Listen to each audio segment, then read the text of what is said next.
A quick backstory. I'm Arabic, and we believe in a lot of superstition and folklore.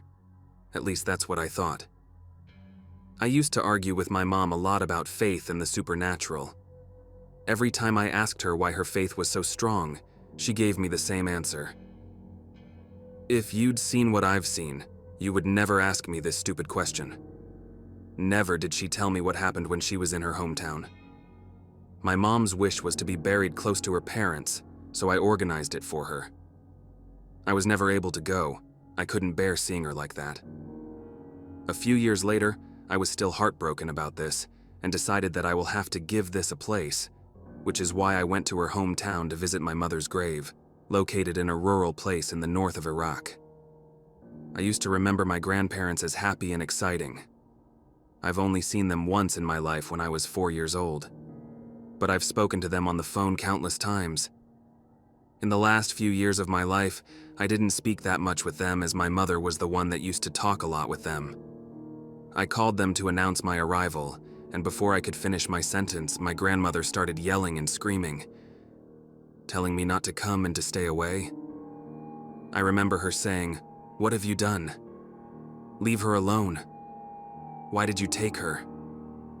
I heard my grandfather come into the room. He took the telephone out of her hand and assured me that she is fine and that she's just a bit touchy on this subject. I went on to tell him my plans of coming over. At first he was hesitant, but eventually, he told me that this will be good for my grandma to see me again. Forward a week later, and I'm in Iraq, excited to see my grandparents for the first time in my adolescent life. After searching for the house but unable to find it, I walked down a small cemetery where there was this man seeming very old from the way he was hunged over on the tree stump. I asked him in Arabic if he knew where my grandparents' house was located. He turned around, only revealing a fragment of his face. I noticed that his ear and neck were scarred as if they were burned. He pointed to the left of him. I still remember his words so clearly. "Follow this road, and tragedy will follow in your footsteps." I didn't know what to say. After a few seconds of confusion, I thanked him, telling him, "May God be with you." Instead of answering me with the same sentence, which is customary, he directed his face away from me and looked in silence down at the grave underneath him.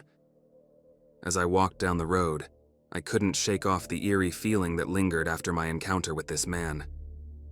His cryptic warning kept repeating in my mind, but I brushed it off as superstition. After around 30 minutes of walking, I saw the only house in the whole area. It was a beautiful place surrounded by flowing water. I remembered my mother telling me how beautiful it used to be there, so I figured this must be the house. I knocked on the door and got welcomed with open arms by my grandfather. I asked him where my grandmother was. He told me that she's sleeping because she's a bit sick. I asked him what was wrong with her. He assured me it's nothing serious.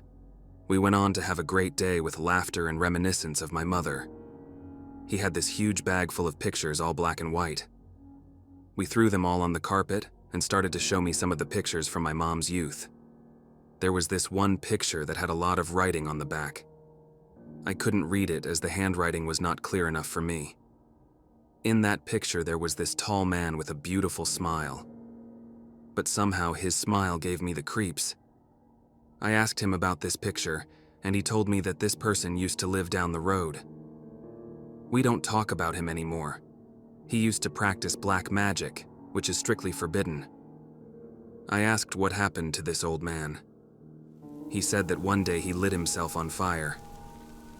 We buried him in a small cemetery down the road and gave him his own place close to an old hanging tree. Your mother went to this old man a lot in her young age. Once we knew what he was doing, we stopped letting her go there. I didn't know what to say as I immediately thought of the man I encountered. I decided not to say anything as I was still in denial. As the day turned night, he told me that he was going to sleep. He told me that I could sleep in my mother's room as he entered the room with my grandmother. That night I dreamt about my mother and the old man, only hearing phrases that I could not make sense of. I kept waking up in the middle of the night feeling like there was a presence looking at me. The next day, I saw my grandmother, She was looking frail. I greeted her, and the only thing she said is, "Why have you come? Why have you come?" She went into her room and closed the door. I stood in the living room and didn't know what to do. I tried entertaining myself with YouTube, but the internet connection was very poor. So I went outside to look at the amazing view. After what felt like an hour, my grandpa came back with some food and supplies. He asked me if my grandmother had waken up, and I told him, yes, but she went back into her room. She kept asking me, "Why have you come?" He looked at me and told me that she has been like this after my mother had passed away. I asked him if it's possible to go and visit my mother's grave. He replied with a sad tone, "Of course." Later that day, we went for a walk down the river. He showed me the houses of my mother's friends and told me that most of them had left this town. Only the old generation kept on living here. I asked him why, and he hesitated for a second, and told me that he needed to tell me something. This village has a darkness surrounding it. This darkness, it's not something easily explained. It's like a shadow that's planted itself into this place, twisting it into something unsettling. His voice trembled slightly, and I could see the unease in his eyes.